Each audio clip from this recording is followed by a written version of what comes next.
Students नमस्कार, आप सभी को स्वागत है आपका अपने YouTube channel math bye MS पर।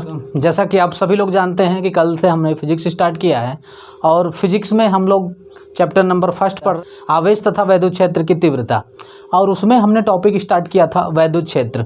और वैद्युत क्षेत्र हम लोग पढ़ चुके हैं। कल के वीडियो में हमने वैद्युत क्षेत्र पढ़ा था और बहुत अच्छे तरीके से आपको बताने का प्रयास किया था, और मुझे उम्मीद है कि कल की वीडियो आपको पसंद आई होगी और आप उसे पढ़ के ज़रूर आए होंगे।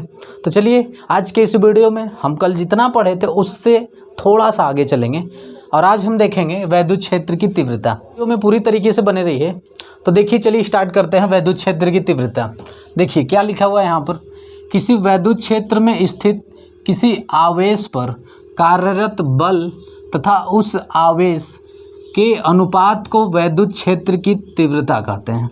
ठीक है, देखिए समझने का प्रयास कीजिए। यहाँ पर क्या कर रहा है कि किसी वैद्युत क्षेत्र में स्थित किसी आवेश पर कार्यरत बल तथा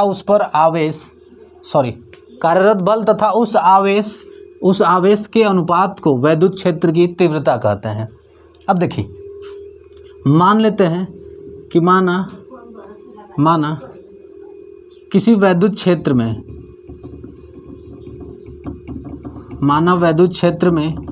Q आवेश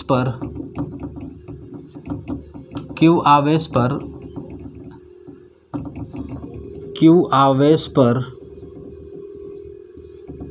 कार्यरत बल F है।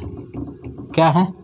कार्यरत बल F है। अब देखिए यहाँ पर हमने पढ़ा कि वैद्युत क्षेत्र में स्थित किसी आवेश पर कार्यरत बल तथा आवेश का अनुपात, बल तथा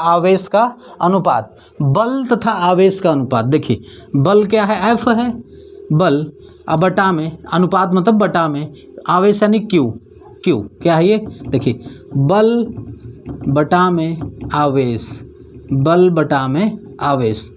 परिभाषा में यही करा है कि किसी वैद्युत क्षेत्र में स्थित किसी आवेश पर कार्यरत बल तथा उस आवेश के अनुपात को वैद्युत क्षेत्र की तीव्रता कहते हैं। तो वैद्युत क्षेत्र का तीव्रता क्या हो जाएगा? वैद्युत क्षेत्र की तीव्रता तो ये हो जाएगा आपका वैद्युत क्षेत्र की तीव्रता बराबर बल बटा में आवेश। क्या हो जाएगा? बल बटा में आवेश, क्योंकि परिभाषा हमने क्या पढ़ा कि किसी वैद्युत क्षेत्र में स्थित किसी आवेश पर कार्यरत बल तथा उस आवेश का अनुपात वैद्युत क्षेत्र का तीव्रता कहलाता है। ठीक है, तो वैद्युत क्षेत्र का तीव्रता क्या होता है? किसी वैद्युत क्षेत्र में स्थित किसी आवेश पर कार्यरत बल तथा आवेश का अनुपात वैद्युत क्षेत्र का तीव्रता कहलाता है। ठीक है, अब देखिए इसको एक दूसरे तरीके से भी परिभाषित कर सकते हैं। मान लेते हैं, देखिए अच्छा एक बात और का ध्यान दीजिएगा कि जो वैद्युत क्षेत्र की तीव्रता है इसे हम E से प्रदर्शित करते हैं। किससे प्रदर्शित करेंगे? Capital E। तो ये हो जाएगा E बराबर F बटा में Q। क्या हो जाएगा? E बराबर F बटा में Q। वैद्युत क्षेत्र की तीव्रता E बराबर हो जाएगा F बटा में Q। अब देखिए मान लेते हैं, इधर देखिए कि माना Q बराबर 1 कूलाम ले लेते हैं। क्या मान लिया हमने कि माना Q बराबर 1 कूलाम। अगर Q बराबर 1 कूलाम तो यहाँ पर देखिए रख देते हैं तो क्या निकल जाएगा? E बराबर F। क्या आ जाएगा यहाँ पर? E बराबर F आ जाएगा। Q बराबर जब 1 कूलाम ले लेते हैं तो E बराबर F आ जाएगा।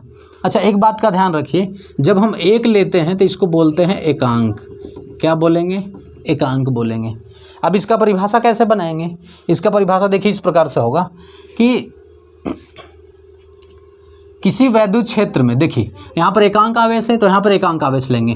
किसी वैद्युत क्षेत्र में एकांक आवेश पर, क्या बोलेंगे? किसी वैद्युत क्षेत्र में एकांक आवेश पर कार्यरत बल वैद्युत क्षेत्र की तीव्रता कहलाता है। क्या होगा? मैं यहाँ पर लिख देता हूँ, किसी वैद्युत क्षेत्र में स्थित एकांक आवेश पर कार्यरत बल या लगने वाला बल, कार्यरत बल वैद्युत, ये होगा वैद्युत क्षेत्र की तीव्रता कहलाता है। ठीक है, तो इसका ये भी एक डिफिनीशन हो जाएगा। किसी वैद्युत क्षेत्र में स्थित एकांक आवेश, हमने यहाँ पर क्या लिया था, Q बराबर 1 कूलम ले लिया था। तो किसी वैद्युत क्षेत्र में स्थित एकांक आवेश पर लगने वाला बल या कार्यरत बल वैद्युत क्षेत्र की तीव्रता कहलाता है। E बराबर F, क्योंकि हमने क्या किया, Q की जगह 1 रख दिया तो इसके बटे में 1 आ जाएगा, तो E बराबर F आएगा। तो हम इसको इस तरीके से डिफाइन कर सकते हैं, किसी वैद्युत क्षेत्र में एकांक आवेश पर लगने वाला बल वैद्युत क्षेत्र की तीव्रता कहलाता है। या तो ये कह सकते हैं किसी वैद्युत क्षेत्र में स्थित आवेश पर कार्यरत बल तथा उस आवेश का अनुपात वैद्युत क्षेत्र की तीव्रता कहलाता है। ठीक है, चलिए आप एक बार इसको ध्यान से देख लीजिए और इसको नोट कर लीजिए, फिर आगे चलते हैं हम लोग। नोट कर लीजिए इसको।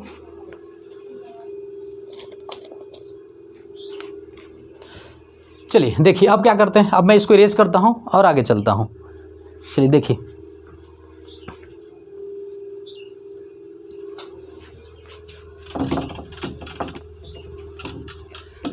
चलिए हमने क्या पढ़ा, वैद्युत क्षेत्र की तीव्रता। वैद्युत क्षेत्र की तीव्रता क्या होती है, किसी वैद्युत क्षेत्र में स्थित एकांक आवेश पर लगने वाला बल तथा उस आवेश का अनुपात वैद्युत क्षेत्र का तीव्रता कहलाता है। देखिए इस पर प्रश्न कैसे पूछेगा, एक प्रश्न मैं यहाँ पर लिखता हूँ, ऑब्जेक्टिव प्रश्न आपसे पूछेगा, एकांक आवेश, ये है आपका प्रश्न है, एकांक बल। देखिए प्रश्न कर रहा है कि एकांक आवेश पर कार्यरत बल कहलाता है, इनमें से कौन सा ऑप्शन सही है। एकांक आवेश पर कार्यरत बल क्या कहलाता है, वैद्युत बल, वैद्युत विभव, वैद्युत क्षेत्र की तीव्रता, वैद्युत वाहक बल। तो क्या हो जाएगा, इसका आंसर हो जाएगा वैद्युत क्षेत्र की तीव्रता। हमने क्या पढ़ा, एकांक आवेश पर कार्यरत बल हमने पढ़ा है E बराबर F बटा में Q। एकांक आवेश, तो यहाँ पर क्या कर लिया है, Q की जगह 1 ले लिया, इसको एकांक बोलेंगे। तो कह एकांक आवेश पर कार्यरत बल क्या कहलाएगा, वैद्युत क्षेत्र की तीव्रता कहलाएगा। तो थर्ड ऑप्शन सही हो जाएगा, वैद्युत क्षेत्र की तीव्रता। एकांक आवेश पर कार्यरत बल क्या कहलाएगा, वैद्युत क्षेत्र की तीव्रता कहलाएगा। ठीक है, चलिए इसको नोट कर लीजिए।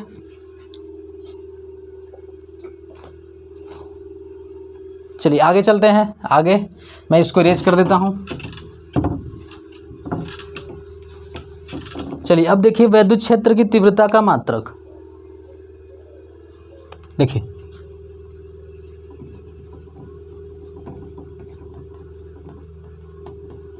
वैद्युत क्षेत्र की तीव्रता का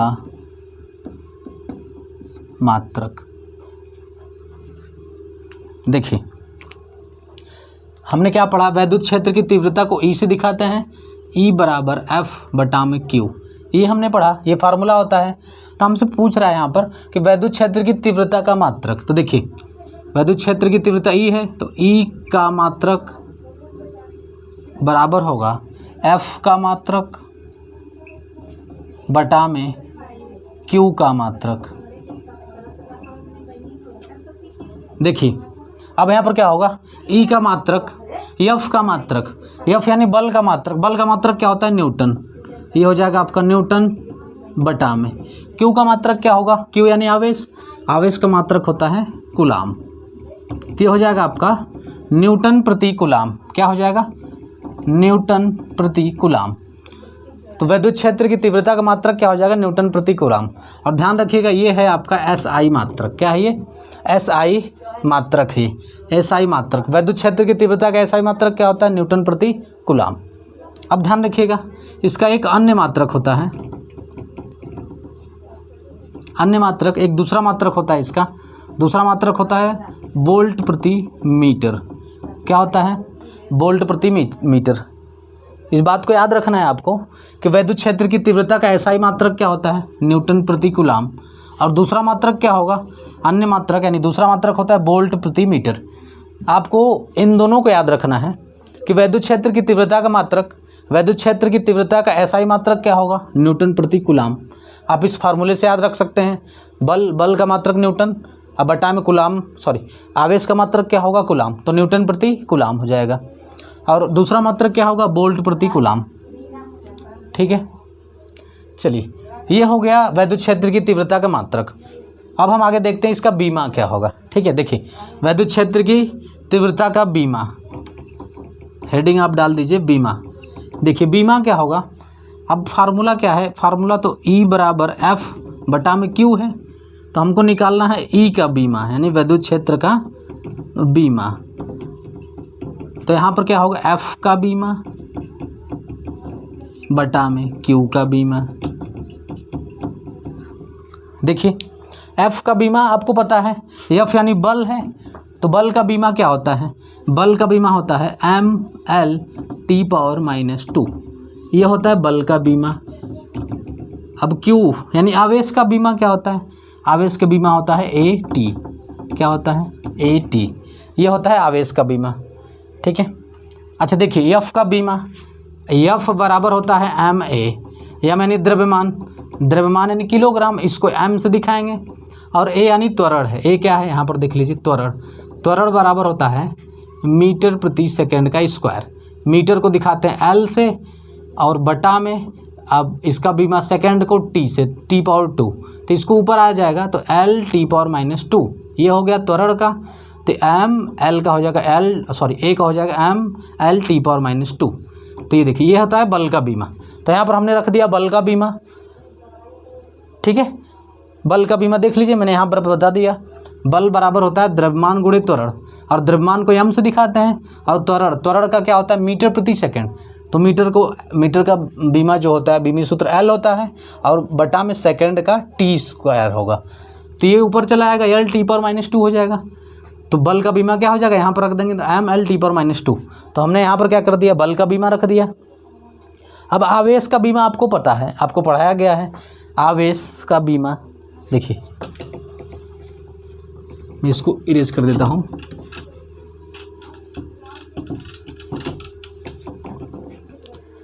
देखिए आवेश होता है आपका, आवेश Q बराबर IT होता है। अब धारा का बीमा क्या होगा, धारा का बीमा होता है A। अब समय का बीमा T, AT। तो हमने क्या किया, यहाँ पर Q का बीमा हमने रख दिया AT। ठीक है, अब देखिए क्या होगा, यहाँ पर मैं ऊपर करता हूँ इसको, E का बीमा यानी कि विद्युत क्षेत्र की तीव्रता का बीमा। देखिए विद्युत क्षेत्र की तीव्रता का बीमा बराबर होगा ML/T⁻²,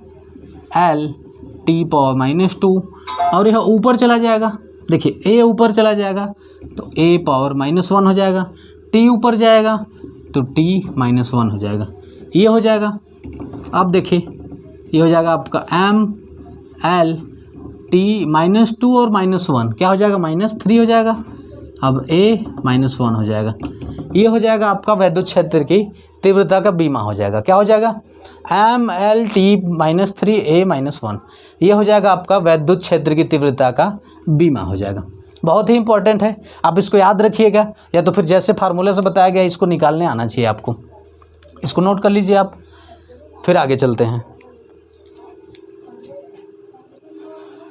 चलिए मैं इसको इरेज कर देता हूँ। अब आगे देखिए नेक्स्ट पॉइंट क्या होगा, विद्युत क्षेत्र की तीव्रता जो है एक सदिश राशि क्या है, यहाँ पर लिखेंगे कि विद्युत क्षेत्र की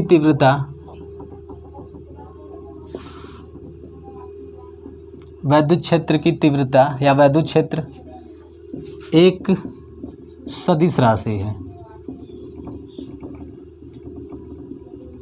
अच्छा तीव्रता, विद्युत क्षेत्र ही आप केवल बोल सकते हैं कि विद्युत क्षेत्र कैसी राशि है, विद्युत क्षेत्र एक सदिश राशि है। क्या है, विद्युत क्षेत्र एक सदिश राशि है। ध्यान दीजिएगा, अगर विद्युत क्षेत्र एक सदिश राशि है तो इसकी दिशा क्या होती है। देखिए इसका दिशा होगा, जैसे ही अगर प्लस आवेश है तो प्लस आवेश से बाहर की ओर होगा। क्या होगा, ये होता है आपका। तो यहाँ पर आप लिख लेंगे कि अगर धन आवेश है, धन आवेश के कारण क्षेत्र की दिशा के लंबवत, क्षेत्र की दिशा के लंबवत बाहर की ओर, बाहर की ओर। ध्यान दीजिएगा, अगर धन आवेश है, विद्युत क्षेत्र जो विद्युत क्षेत्र होगा, विद्युत क्षेत्र का दिशा जो होगा धन आवेश के कारण क्षेत्र की दिशा के लंबवत, इसके क्या हो जाएगा, इसके लंबवत होना चाहिए। क्या होना चाहिए, लंबवत होना चाहिए। तो धन आवेश के कारण क्षेत्र की दिशा के लंबवत बाहर की ओर होगा। किधर होगा, ये जो क्षेत्र होगा 90 डिग्री के एंगल पर होना चाहिए। क्षेत्र की दिशा के लंबवत बाहर की ओर होगा। वैद्युत क्षेत्र की तीव्रता का जो दिशा होगा धन आवेश के कारण क्या होगा, क्षेत्र की दिशा के लंबवत बाहर की ओर होगा।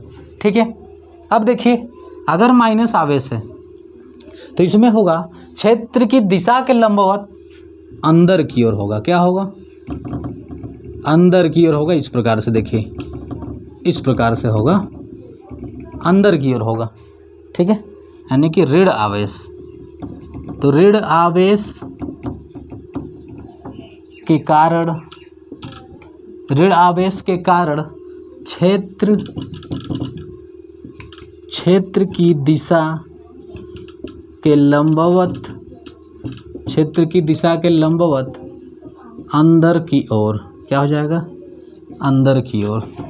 तो इस बात को याद रखिएगा, वैद्युत क्षेत्र कैसी राशि है, वैद्युत क्षेत्र की तीव्रता यानी वैद्युत क्षेत्र एक सदिश राशि है। कैसी राशि है, एक सदिश राशि है, यानी कि इसमें परिमाण के साथ साथ दिशा भी होता है। और यदि प्लस आवेश है, क्योंकि जो वैद्युत क्षेत्र का तीव्रता हम पढ़े हैं, यह पढ़े हैं कि यदि वैद्युत क्षेत्र में कोई आवेश स्थित है तो इस पर लगने वाला बल और आवेश का अनुपात ही वैद्युत क्षेत्र का तीव्रता कहलाता है।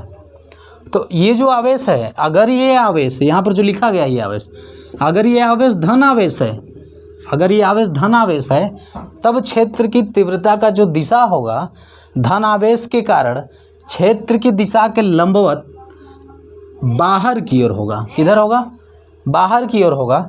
अगर यही आवेश ऋण आवेश है तो क्षेत्र की दिशा के लंबवत, जैसे ये क्षेत्र है तो इसकी दिशा के लंबवत अंदर की ओर होगा। किधर होगा, अंदर की ओर होगा। इस बात को याद रखिएगा। चलिए इसको नोट कर लीजिए।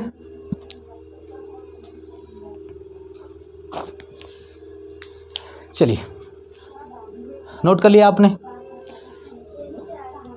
देखिए वीडियो, आज की वीडियो बहुत अधिक लंबी हो जा रही है, तो आज के लिए हम यहीं पर रखते हैं। फिर मिलते हैं नेक्स्ट पार्ट में। और आप जो है इसको अच्छे से पढ़िए। मुझे उम्मीद है आज का वीडियो आपको बहुत पसंद आया होगा और जो भी आज आप बताया गया है बहुत अच्छे से समझ में आया होगा। तो चलिए आज इतना ही रखते हैं। यदि आपको कोई डाउट होता है यहाँ पर जो पढ़ाया गया है, आपको कोई प्रॉब्लम होती है, कोई डाउट होता है, तो आप कमेंट बॉक्स में अपने प्रॉब्लम्स को ज़रूर लिखें। मैं उसका सॉल्यूशन बताने का प्रयास करूँगा। तो चलिए आज के लिए इतना रखते हैं, फिर मिलते हैं नेक्स्ट पार्ट में। तब तक के लिए आप घर पर रहें, स्वस्थ रहें, मस्त रहें और अपने पढ़ाई को करते रहें। अगर आज का वीडियो आपको पसंद आया है तो आप अपने दोस्तों के यहाँ शेयर करें। यदि आप इस चैनल पर नए हैं तो इस चैनल को सब्सक्राइब करें और बेल आइकन को ज़रूर प्रेस करें ताकि अगला आने वाला वीडियो आप तक पहुँच सके।